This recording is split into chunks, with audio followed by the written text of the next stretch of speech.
Namaskar, good morning. I am Swati Joshi and it's a big day today for Modi 3.0 as PM designate Narendra Modi will take oath this evening at around 7:15 for the third consecutive time as the Prime Minister of this country. And the cabinet is also taking shape. We're getting information about who all are getting that phone call, informing them that they're going to be part of the Modi Cabinet 3.0. And according to the information coming in, two of the top netas, two ministers have been retained. Their names are Rajnath Singh and Nitin Gadkari. As far as the oath-taking ceremony is concerned, that is going to take place at Rashtrapati Bhavan. That is scheduled to happen in the evening at around 7:15 p.m. However, this is how the Prime Minister began his day. Those are visuals coming in of what it looked like.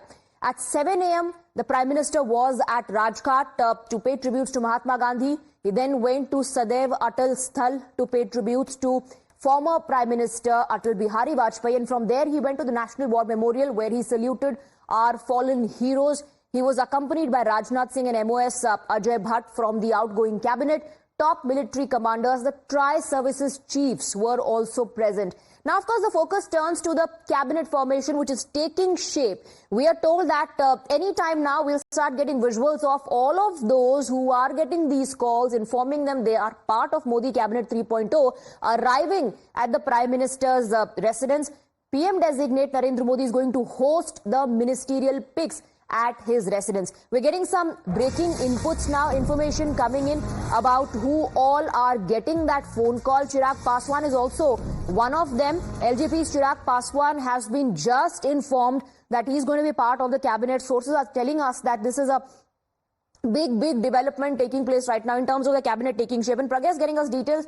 Pragya, Rajnath Singh, Nitin Gadkari, Ramnath Thakur, and now the latest addition is Chirag Paswan. According to reports coming in, he's got that good news call. Well, we had been saying this for past 2 days that these are the probable names and these are the expected names. These are the tallest leader within the BJP and they're expected to get cabinet berth as well. According to our sources, Rajnath Singh ji has got a call. Also, Mr. Nitin Gadkari, they will be here at the Prime Minister's residence.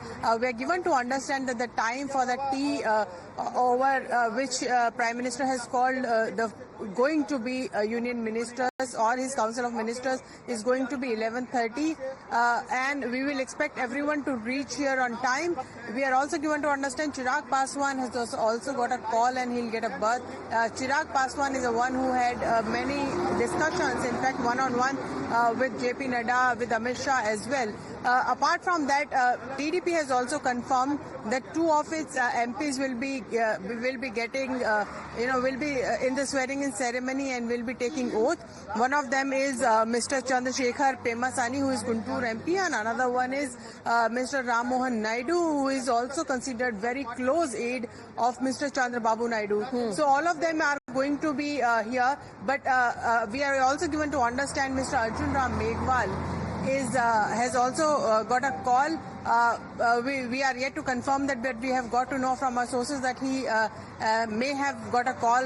We will confirm that in a short while. Right. And also, apart from that, all these leaders in fact, Kanchana broke this first, and this is what we told our viewers first before any other channel, that these individuals are going to get that call. They are going to be inducted, and also about the netas who are going to be retained, the ministers who are going to be retained from Modi 2.0 to Modi 3.0. Pragya, stay on with us. We're getting some more breaking inputs now. Amit Shah, HD Kumaraswamy, Arjun Ram Meghwal have also received the call, which means they are going to be part of Modi Cabinet 3.0. Amit Shah, remember, held the home portfolio. He was the home minister in Modi 2.0. This time around, we're given to understand that the call has gone once again. HD Kumaraswamy has also received a call. Pragya, there were reports suggesting that he wants the agriculture ministry, although he hasn't specifically put forward that demand. Well, I spoke to H.D. Kumaraswamy when they all were going to the President House to give letter of support and to say that they had elected Prime Minister Narendra Modi as their leader. Mr. Kumaraswamy said they had interest in agriculture, but he did not specify whether he had asked for the ministry or not.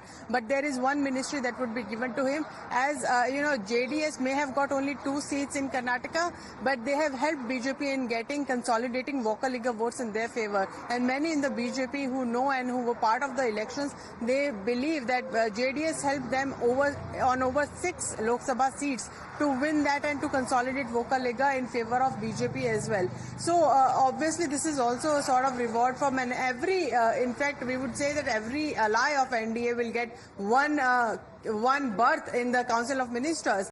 But what berth will it be, what ministry will it be, it will be later on told. But Mr. H.D. Kumaraswamy time and again had said that he has particular interest in agriculture sector. These are the feelers that he had sent, but whether he'll get the agriculture ministry or not, only time will tell. But Mr. Kumaraswamy certainly has got a call, and he is going to be part of Council of Ministers is what we have been told. Apart from that, Chirag Paswan has also got a call, and there are all allies. In fact, Jitin Ram Majhi, in fact, will be part of the Council of Ministers. And we had broken this story day before yesterday also, and yesterday also when we said that TDP's Ram Mohan Naidu will also be part of that. Jitin Ram Majhi will be part of the Council of Ministers, and Mr. Kumaraswamy is going to be part of the minister. There would be surprises from Telangana, but we are given to understand G. Kishan Reddy and also D.K. Aruna are the front runners for the post, but we will confirm soon enough who is going to be part. Now, Pragya, tell us more about those who have been retained. Will they get the same portfolio is a big question. Rajnath Singh held the defense portfolio in Modi 2.0 cabinet. Amit Shah, of course, was the home minister, and Nitin Gadkari, Minister of Highways and Road Transport. Will they retain that portfolio? Also remains to be seen. Stay on with us. We have Sabyasachi joining us with more on that. Yes, Sabyasachi. Well, absolutely. See, it's a major question that is arising is how the BJP would accommodate the ally partners, like the TDP, the JDU, which has a major chunk of the MPs. If you talk about the allies, 28 of the MPs belong from the JDU and the TDP. Meanwhile, it's also a major question whether the leaders like Rajnath Singh or Nitin Gadkari, who has hold the portfolio of defense and transport, whether they would get the same portfolio or whether it would be changed, that is yet to be seen.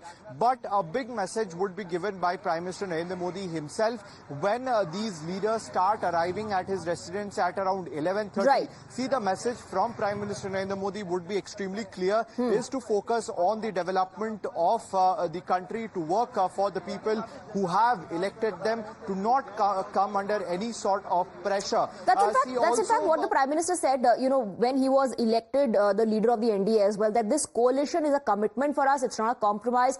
And the fact that, the NDA is successful is because all of us have the same intention, all of us have the same goal, which is development, which is working for the country. Stay on with us, Pragya and Sabyasachi. We're getting more breaking inputs. Another input coming in as far as the cabinet taking shape is concerned. There are more names coming to fore. Let's take a look at what the breaking input is. This is what our sources are telling us, that AJSU is also going to get one berth. Sanjay Jha will be getting another important role as far as the Modi 3.0 cabinet is concerned. One cabinet berth for AJSU, Sanjay Jha to be the coordinator for JDU. Top developments coming in. Sarbanan Sonowal is also getting rewarded. That's what we're given to understand. Let's go back to Pragya for more on this. Pragya, tell us more about the names now coming to fore. We're given to understand Sudesh Mato could be the one getting one of the berths.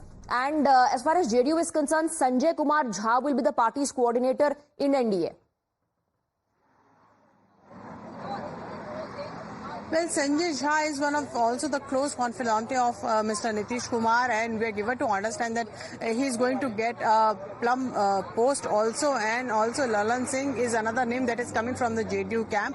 However, Sarbanan Sonowal has received a call, and he represents Assam, and he had been a minister in the council earlier as well. There is a sense that there will be a fair representation for the northeast as well, and also the south. There are many southern allies that may get, MOS portfolios as well from the states where BJP didn't even do fine. That will also symbolic is what we are given to understand. But northeast, south will get fair representation along with Uttar Pradesh. Even in last cabinet, you remember there are most of the ministers from cabinet as well as from, Minister of State.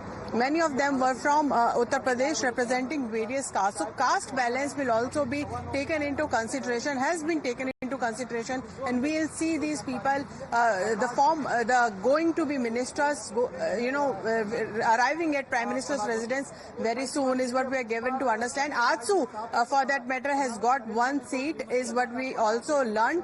But who is going to represent AJSU for now is yet to be finalized. Though there are, speculations that Sudesh Mahto has received a call. We will confirm and we'll give this particular report to our audience very soon. But who from AJSU, we will, confirm very soon. But AJSU is going to get one seat as well. It is one of the important allies as far as NDA goes. So all NDA, we are given to understand that all NDA partners are supposed to get at least one berth, whether it is representation for all, irrespective of how big or small your party is, irrespective of how many seats your party has won. Of course, if you won more seats, then the share in the cabinet pie is going to be bigger. But a representation for all, Sabyasachi, that seems to be the moot point here. That seems to be the agenda of the NDA. And of course, to keep the entire flock together in good humor and satisfied, there will have to be one such strategy in place. Well, absolutely. See, the BJP knows the importance of the allies in the coalition government. See, it would be the first time. See, in the last two terms, majorly it was BJP, but this time the picture is different. And the BJP understand the importance of its ally partners. That is the reason why when the portfolio will be distributed, it will be distributed very carefully so that all the partners in the NDA are extremely happy with the portfolios that has been given to them. None of them are not happy because simultaneously the India Alliance also in fact has been engaging in discussion with the partners of the NDA. Though the NDA partners have categorically said that they are with the BJP government, and Prime Minister Narendra Modi is the only leader who can provide a stable government at the center. See, whether it is the caste equation, whether it is the faces from different regions, all these equations will be kept in mind before the distribution of the portfolios.